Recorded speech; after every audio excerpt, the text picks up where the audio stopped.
We have a ton of betting information coming your way. It's Tuesday. You're watching WagerTalk Today, and we've got Bryan Leonard joining us first. He's going to look at the North Texas-Oklahoma State game, and he's going to give us a winning bet on the Golden Knights versus the Wild.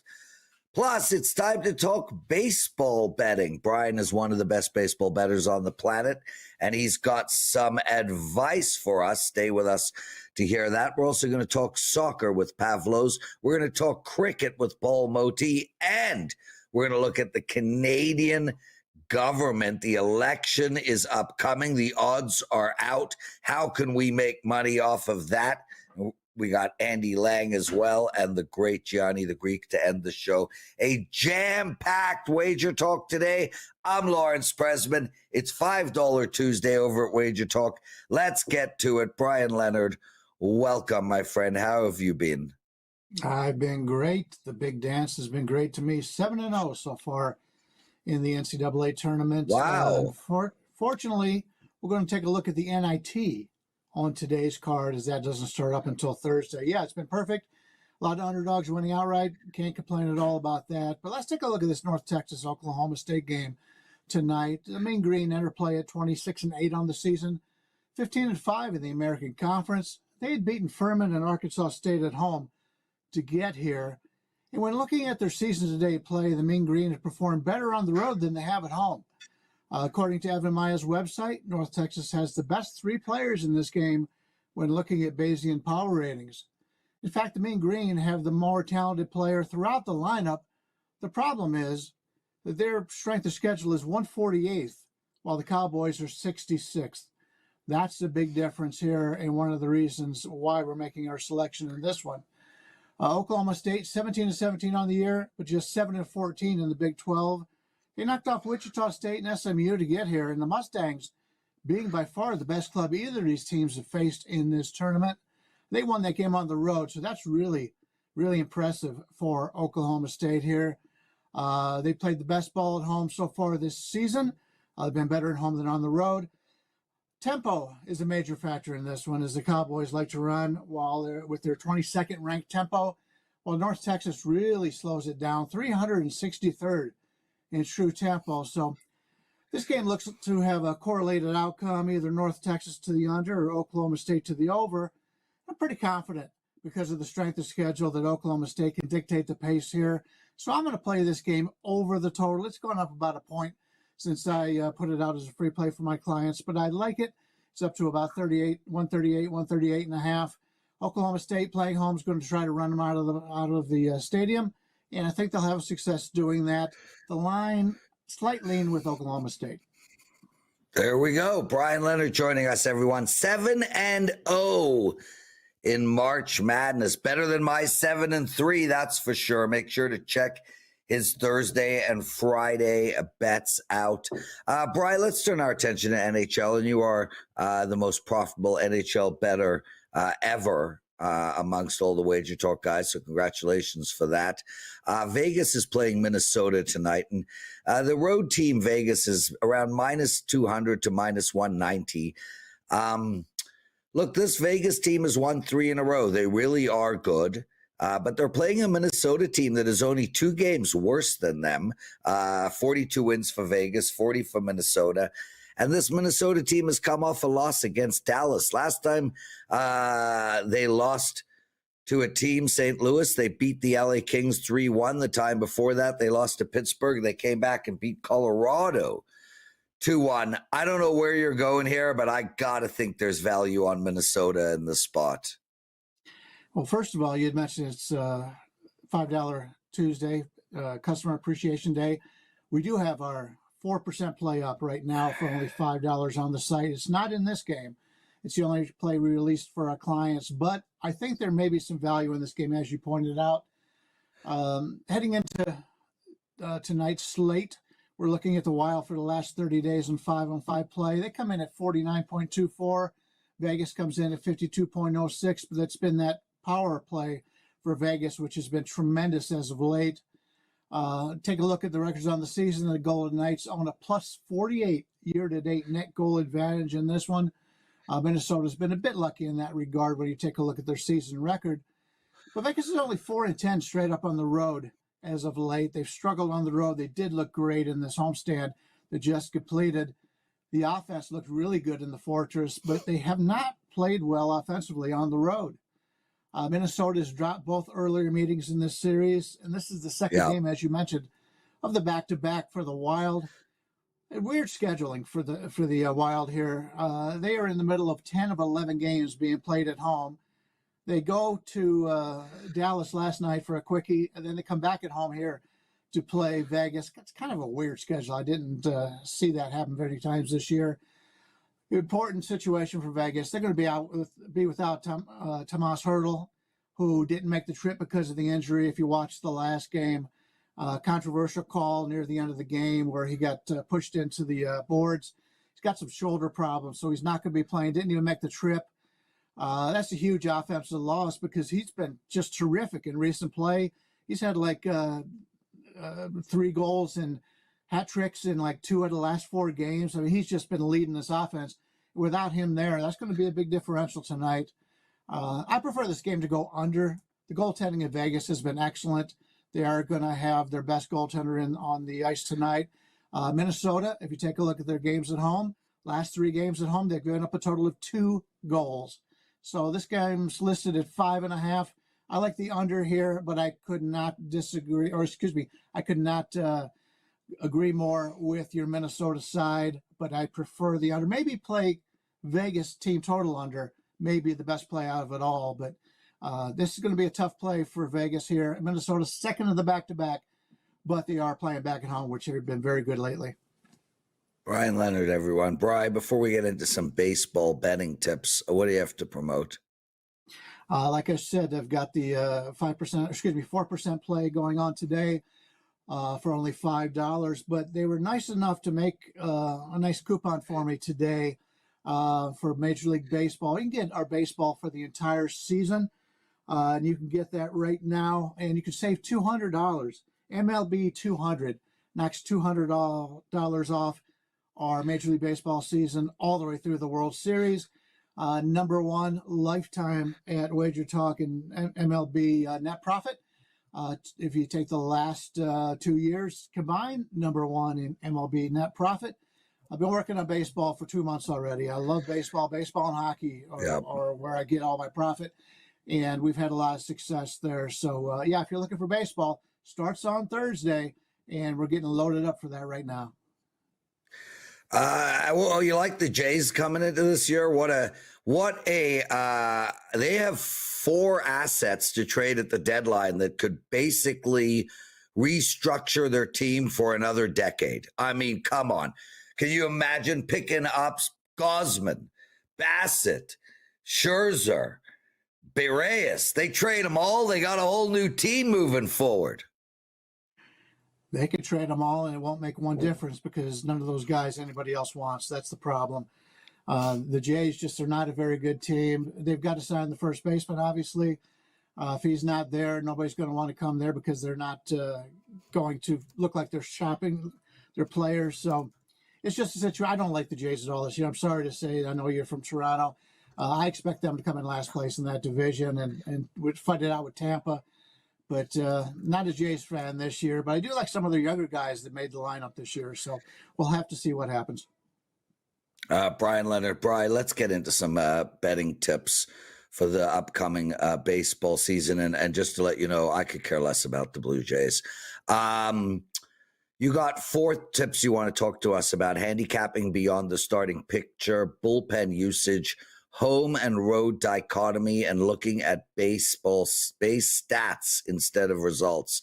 Let's get into it. I'll just be quiet and learn from you. All right. First thing you look at, if you talk to the general public and they pick their baseball games, they all base it on the starting pitcher. That's a mistake a lot of beginners make, is they expect the guy to go 6 innings, and they figure that's 2/3 of the ball game, and that's all they need to worry about. The problem is, in Major League Baseball, you have 10 different pitchers during a normal season because of injuries and because of spots in the schedule, where you've got 10 different starting pitchers for just about every team that you have to handicap. And especially early in the season, like now, where we saw that in the Japan series, where the starters are not going to go long in those games. And in fact, we've talked. There's been a lot of talk this year about Major League Baseball. A lot of the teams going to 6-man rotations, so the starters are not going to be going nearly as long in these games, and that's something you have to take into account. So there's a lot more than just looking at starting pitchers and offenses to handicap baseball. Keep in mind, you got to do a little bit more work than that. Bullpen usage.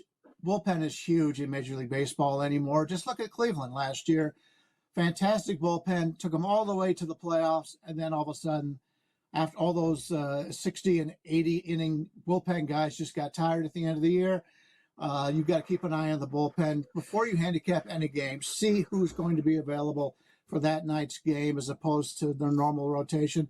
Some teams won't play their closer 2 games in a row. We're going to see that out of Baltimore this year. Excellent closer, but he's coming back from Tommy John surgery. He won't pitch every game. So pay attention to who's available in the bullpen and who is expected to pitch in that game. Also, home run dichotomy. Obviously, the Colorado Rockies are the biggest one of these as you take a look at Major League Baseball. They've been pretty good at home because the reason is in the altitude of Colorado. The breaking balls just don't break enough. So all they do is sit back and wait for fastballs. Well, that's great at home, but when they go on the road, they can't adjust to the breaking pitches, and that's why Colorado is always good at home, terrible on the road. Something to keep in mind. It's just not Colorado. A lot of the other teams are that way. And I'm looking at, base stats instead of results. And what I mean by that is, if you're looking at, if you just look at the box score of a game, you're going to see what happened in that game. But go back, give it a harder look. If a guy is in a slump, go back and look how hard he's hitting the ball. Look at the angles he's hitting the ball at. If he's hitting it into the ground, if you got a power hitter who's hitting the ball into the ground too much, that's a guy that you want to bet against in your props. That's a guy that you don't expect to hit any home runs. He's in a bad situation. You wouldn't know that just by looking at the box score. So you got to go a little bit deeper when you're looking at any of the stats in Major League Baseball. There's so many of them out there. You could find them very easily. And also don't forget about when teams bring their batters out, lefty-righty situations. I didn't write that down, but it's just something to take a look at. A lot of teams just play certain guys against lefties, certain guys against righties. You got to get that information down before you do any baseball handicapping. Bryan Leonard, everyone. What an outstanding segment, Bryan. Some really good tips on the baseball stuff. I love that home road dichotomy. Outstanding work. Best of luck in your NHL and your college basketball 7-0 start to the madness, and of course in your baseball season. Ladies and gentlemen, round of applause for Bryan freaking Leonard. What a great segment. Okay, guys, let's keep moving the show along. We've got soccer bets coming your way, and we've got some cricket discussion. Plus, who's going to win the Canadian election? There's a lot of money to be made in betting election odds, and we've got an expert to discuss that, plus Andy Lang and Gianni The Greek. Let's keep the show moving along. Pavlos, my friend, how have you been? I'm doing great. It's actually the Greek Independence Day today, 25th of March. I was out celebrating. I came back home to do this segment, and I'll go out again. It's been going pretty well in the last couple of days. We just won a match in the World Cup qualifiers in the Asian. Now we got World Cup qualifiers in South America. And there's a huge match taking place at 8 p.m. Eastern. Argentina are playing host to Brazil, which is probably the hugest match, the biggest match that's ever happened. Not only in South America, but in world soccer. Now, it's also a very hateful match, so don't expect a lot of goals, but expect a lot of cards and maybe a draw here. Now, right now, Argentina are sitting first in the 10-team qualifier group in South America with 28 points. They have already qualified to the World Cup in 2026. Brazil are sitting third with 21 points. They just need a couple of more points to mathematically ensure that they will also go to the World Cup next year, which is going to be in the summer. It's going to be really, really amazing. Now, right now, Argentina are +1 favorites at home. The draw is at +200. Brazil are +250 underdogs on the road. The Asian spread is set at 0.25, and the Asian total is set at 2, maybe 1.75, depending on where you look. Now, right off the bat, both teams are missing key players. I'm going to start off with Argentina. There is no Lionel Messi, so don't expect to see any fireworks there. No Lautaro Martinez. These are two of their best forwards. They still have a lot of talent there, but these two are not there. Brazil are also missing some key players, mainly their goalkeeper, starting goalkeeper Alisson, who plays for Liverpool. He was injured in the previous match against Colombia. There is no Ederson from Man City, who is also injured. So, but they still have some nice goalkeepers at the bench. But they do have a couple of crucial absences in the midfield and in the defense, because Arsenal's centre-back Gabriel and Newcastle's midfielder Bruno Guimaraes, they were both suspended in the previous match and are unavailable in this one against Argentina. Now, this is a matchup that rarely rarely produces a lot of goals. Now, 5 of the last 6 head-to-head matches in the last decade went to the under 2.5 goals, and each of the last 3 since 2021, they went to the under 1.5 goals. So they're either 0 goals or just 1 goal. These two also played 3 friendlies in that span. All 3 went to the under 1.5 goals. So again, this is a matchup that rarely produces a lot of goals anymore, as these two they consider themselves the best teams in South America, and they primarily look to not lose against their arch rivals. That's why we see a lot of cards and very few goals. Now, the question whether these two will qualify is not even a question. They will qualify. And one might think that, listen, this is a match between Argentina and Brazil. They have a lot of firepower. Let's smash the over. No, there is a reason the line is at 2, maybe 1.75. Because historically these two do not produce a lot of goals against one another. They're going to play cat and mouse. They're going to look to primarily avoid the loss. There is no qualification, thing here to chase.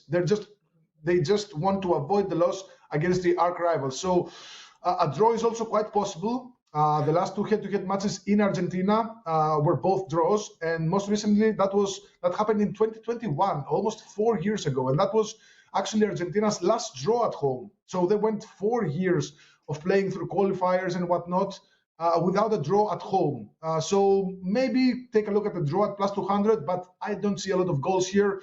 Again, these two will play cat and mouse and will primarily look to avoid losing. So I'm going to take 2%. This is actually a client play of mine. You can find the full breakdown at my page, wt.buzz/pl. I'm going 2 units on the under 2 goals, minus 137. It's a bit chalky. Line good to minus 150. If you can't find that, you can take just 1 unit on the under 1.75 goals, or even half a unit on the draw, because I think this is going to be a very, very tight match. Pavlos, that was wonderful, man. Great stuff. What do you have to promote?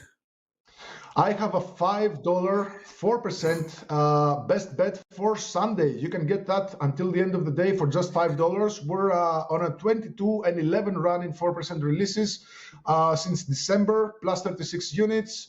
Of course, you can use code SOC7 to get 7 days of soccer for just $49. The MLS just started, and we got, of course, a full MLS match day this weekend. And, of course, the Copa Libertadores and the Copa Sudamericana, which are essentially the Champions and the Europa League of South America, are starting exactly a week from now. So if you get 7 days of soccer, you'll also get the first bunch of plays that are taking place on Tuesday. And, of course, we got a full weekend in soccer across Europe. So it's a really good chance to get, 7 days of soccer for just $49, and you get all plays for a bunch of leagues. And of course, the $5 play, which takes place on Sunday. Brilliant stuff. Pavlos Laguretos, everybody, one of the best soccer bettors out there. Thanks for doing this, my brother. Let's keep this show moving along. Andy Lang joining us. Andy, how you been? Oh, man, doing great. I had a cool moment yesterday. Can I tell you about my cool moment? Of course, brother. Okay, so a few years ago, I started my bankroll with $4,000. We built it up, and last year I was able to take my winnings and put it on a down payment on an investment property for our business. We renovated it up, and we just got the appraisal in yesterday, and we made a nice chunk of money. So I was able to take a $4,000 bankroll, turn that into some winnings, turn that into a down payment on an investment property. So you know what? Life is good, man. I'm celebrating today. Wonderful stuff. I love that. Congratulations. Let's get into some money-making opportunities for our listeners. By the way, guys, if you like what you're hearing, take a second out of your day and please hit that like button. Thank you very much. Andy, we got another KCP. Let's go.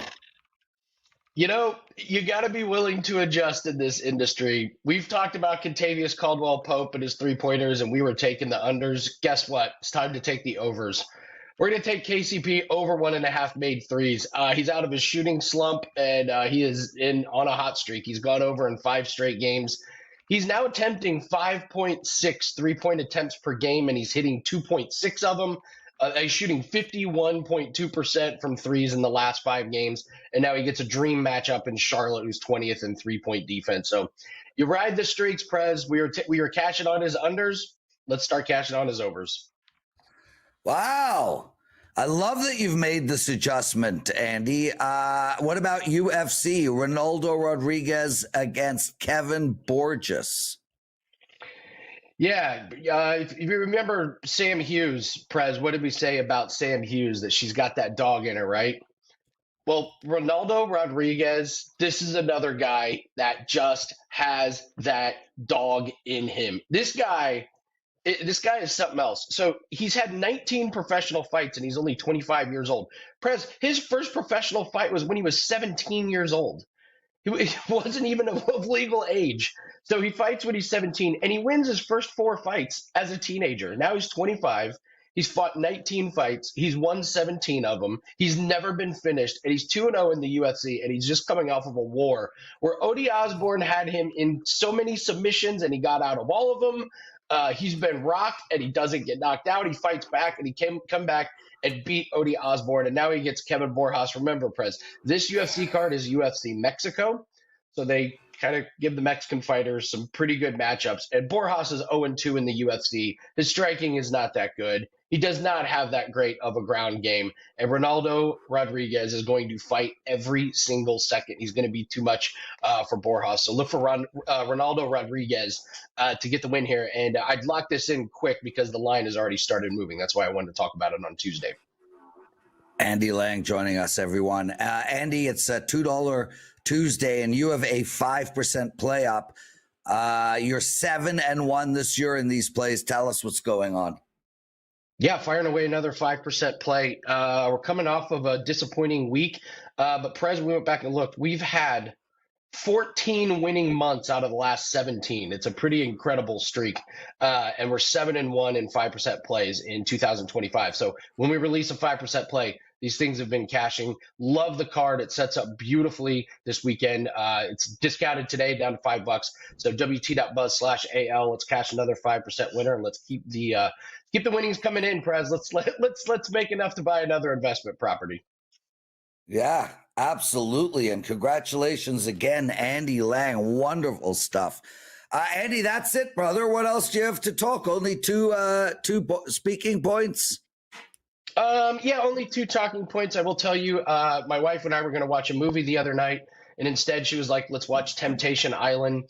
So my wife and I we got high and watched Temptation Island, and I have not laughed that hard in forever. Like, we just had a blast. You cannot watch that show sober, but boy, you smoke a little bit, watch Temptation Island, you are going to have an absolute blast. I swear, Prez, it was one of the hardest I've laughed in a long time. There we go. I will not be watching that show, but thanks for telling me, Andy Lang, everyone. We're going to see you tomorrow. Yeah, be good. Andy Lang. Okay, let's keep this show moving along. We've got Paul Motty joining us, everyone. And Paul Motty is a cricket expert. Let's start right there, Paul. How are you, and how has your cricket been going? I'm good. Well done for getting the name right. Yeah, great start. So with 37% up on the first 4 matches in IPL, there's just landed another winner actually, just as we speak on today's game. But I'll update the maths on that later. Yeah, the IPL started very, very well.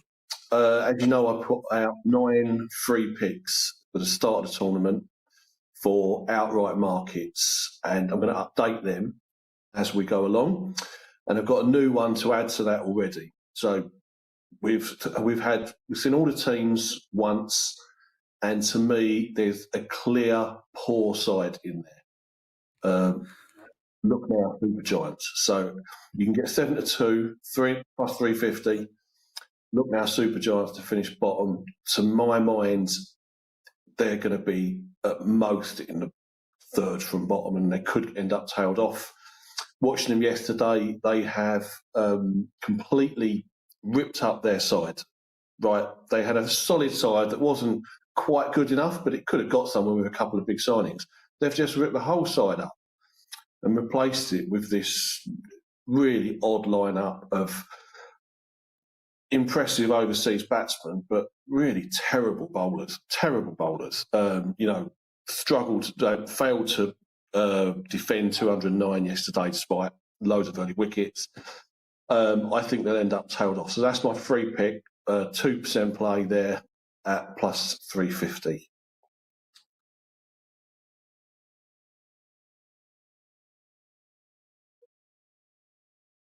Sorry, guys. Paul, you've got a cricket guide up for everybody. Let's talk about that. A lot of our listeners are not familiar with betting cricket on a regular basis. So where do they get this guide and what is in it?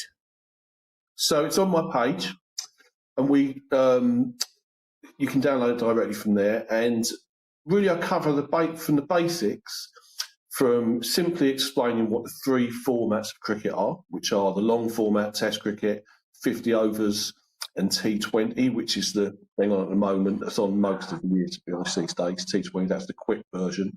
It's a 4-hour game. I explain what kind of things you can bet on. I mean, there's dozens, even hundreds of markets to choose from every game. So I list the main ones there and explain them. And then for the more, advanced better, I've got some more complicated betting strategies, things that work, things that have worked consistently over the years, ways and means to bet cricket either pre-match or in play. And in play is a really big deal with cricket. I would say, in fact, that is where more of the action takes place. Paul Motty, let's talk some Canadian betting, and I don't like what I'm seeing here, bro. It looks like Mark Carney, who is the incumbent, he took over for Justin Trudeau as the head of the Liberal Party, is now favored at minus 140, and Pierre Poilievre, who I hope wins, there you go, now there's my political thoughts, is now a dog at plus 110. I'm really hoping that that's wrong and that there's a whole lot of value on PP. Tell us what is going on there and who do you think we should bet? Well, as you say, Carney's just taken over. I think that, if you looked at the market 2 months ago, it was very, very one-sided to the Conservatives. But what it would seem, given what has happened in the polls, etc., is that was more about a dissatisfaction with Justin Trudeau, maybe the fact that Liberals have been in power for a long time, because since Carney took over, there's been a big, big polling shift. And if you take today's 338 Canada projection, which goes through each seat, they've got Liberals winning the majority. They've got them on 185. You need 173 seats to win it. So on that basis, I would be betting Carney and I'd be betting a Liberal majority. Because, of course, for Carney to win, they could fall short. They could end up 6 or 7 short, 166, 167, and the NDP would push them over the line in some kind of supply and confidence arrangement. But having said that, it's not unheard of at all for leaders to just get this very short-term honeymoon polling bounce. He's only just taken over. He's been in the news a lot. He's got somewhat of a different brand from what I can tell from Trudeau. And I know Carney from over here because he was governor of the Bank of England. So it's possible that flips around and that lead disintegrates. But at the moment, it does certainly, for my money, point to Carney. Well, I got to disagree with you on this, my friend, mainly because I'm totally subjective, but also because I really don't see the Liberals winning in this election, this upcoming election. I think it'll change at the end, and I actually do think that there is a lot of value on Pierre Poilievre now as a dog. Is there anything else? It's $5 Tuesday. Do you have a play up for our clients? I do, yeah. So I've got a my pick is tomorrow's game in Rajasthan v Kolkata. It's a player performance bet. It's a player that I've had on my mind for a long time, up and coming star.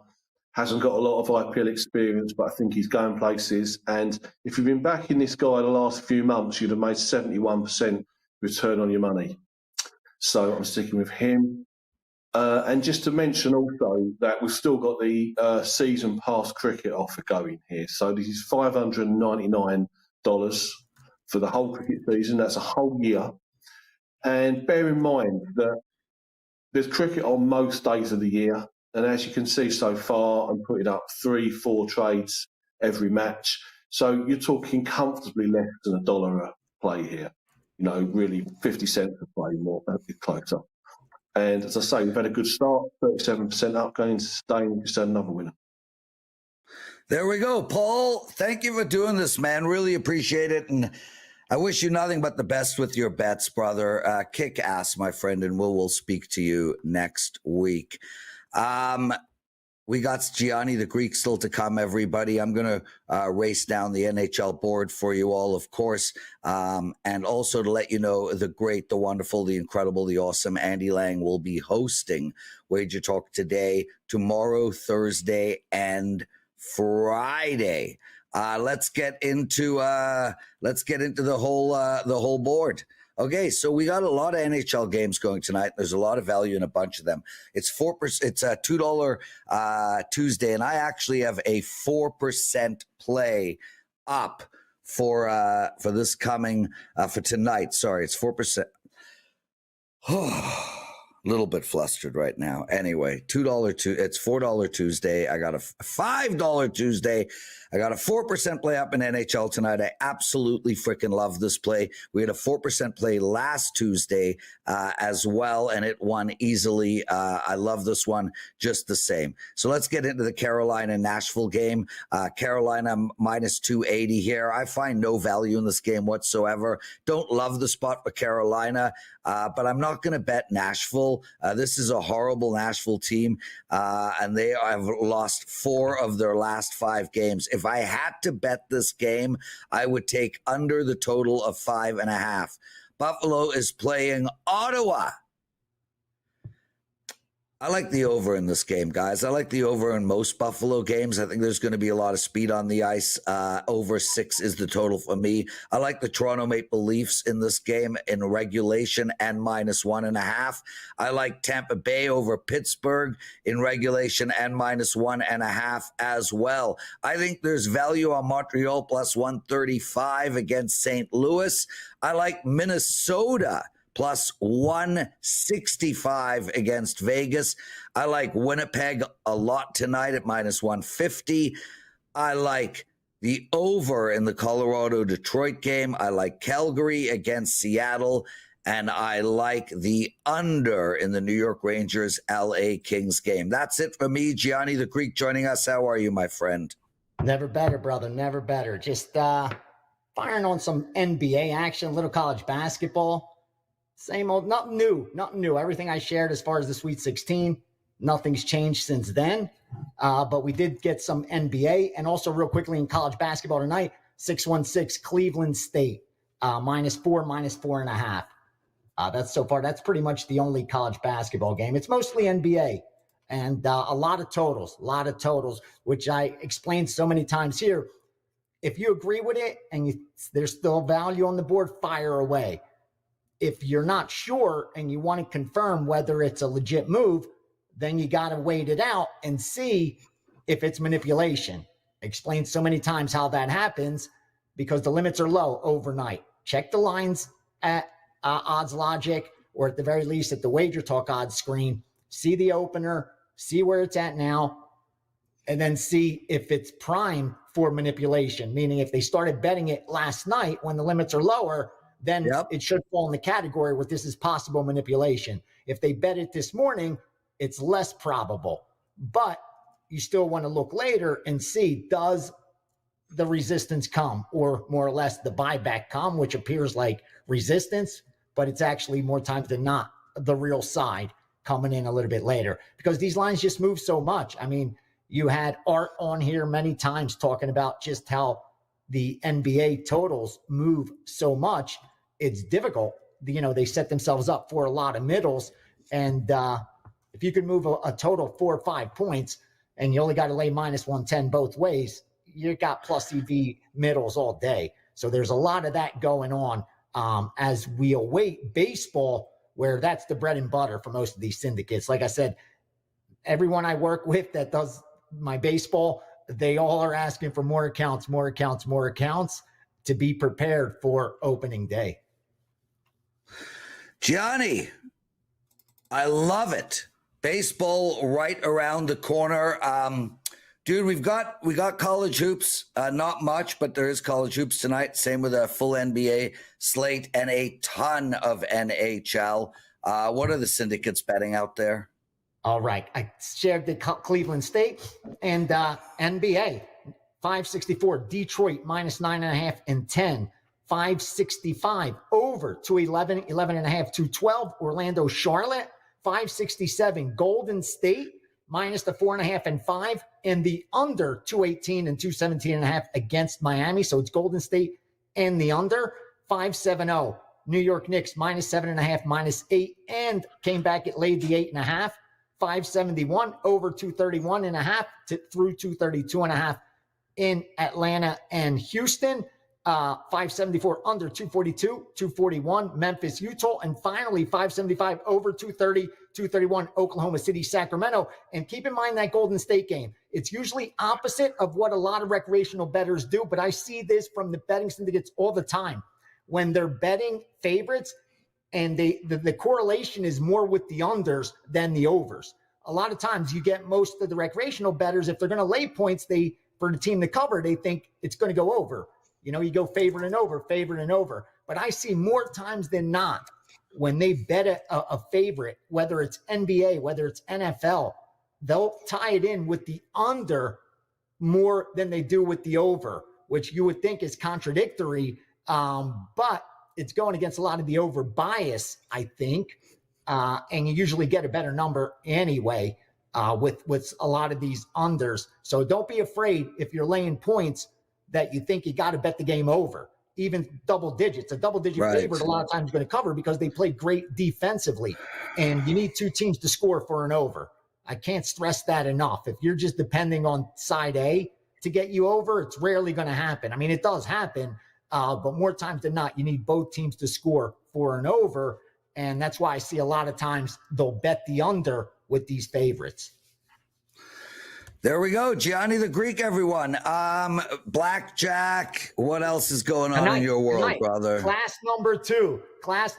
We're going to review last week, make sure everybody did what they were supposed to, answer any questions they have since class 1. And then tonight is the introduction to counting. They're actually going to take the next step to actually becoming an advantage player. Last week, I told them how to be a break-even player. How to walk into the casino, find the right game. With comps, you could play for free. You're not going to make money, but you're not going to lose money either. And you could take advantage of comps. There's certain games you can do that easily and be a break-even player without much effort. But today, we're going to start becoming the favorites by teaching them the card counting system that I used, and even offer up a couple different ones that I benefited from in the past, that anybody is more interested in taking it to a next level. If they're playing, single, double deck, some of the higher multi-level counts are a little bit more beneficial for playing decisions. So yeah, really excited for tonight's class because it's step 1 into becoming an advantage player. Gianni The Greek, everyone. Outstanding stuff. It's $5 Tuesday. And guys, if you've never purchased from us before, today is a perfect day. It's only $5 for a featured play. Sweet 16 for Friday. Already up 4%. for $5. So that's up and ready to go. Well, there you go. I don't even need to ask you. What do you got going for tonight for the clients? Looking at the NBA, I released, I'll tell you now, so far, I gave out a tennis. Oh, that one already passed. And looking at Cleveland State, I like the Cleveland State side. It's just deciding whether the number is still bettable. I think it is right about now. I think it'll climb a little bit higher. Looked at the money line as well. Anything below 200, I think, is a decent number. They win the game 2 out of 3 times, I believe, easily against tonight's opponent. But I'm going to look at NBA, see if I could put a little card together. But no reason to ever force. Like I tell my subscribers, on Saturdays or Sundays, sometimes there's a lot of value, multiple markets. We're going to fire away. Some days it's slow. I'm not going to force a play. Fortunately, most of my guys are long-term guys. So I'm as far as putting up a package for a daily, unless I isolate like I did a nice 4% play, I'll usually just focus on subscribers and the long-term players. There we go. Gianni The Greek, everyone. What a show. I'm Lawrence Presman. Shout out to Paul Motty, Pavlos, Bryan Leonard, Andy Lang, Gianni The Greek. Outstanding stuff. It's $5 Tuesday. Make sure to take advantage of that and pick a handicapper of your choice or two. Learn what they do, read their analysis, and let's all win together. On behalf of Dan Alexander and myself, Andy will be hosting the rest of the week. We'll see you again soon.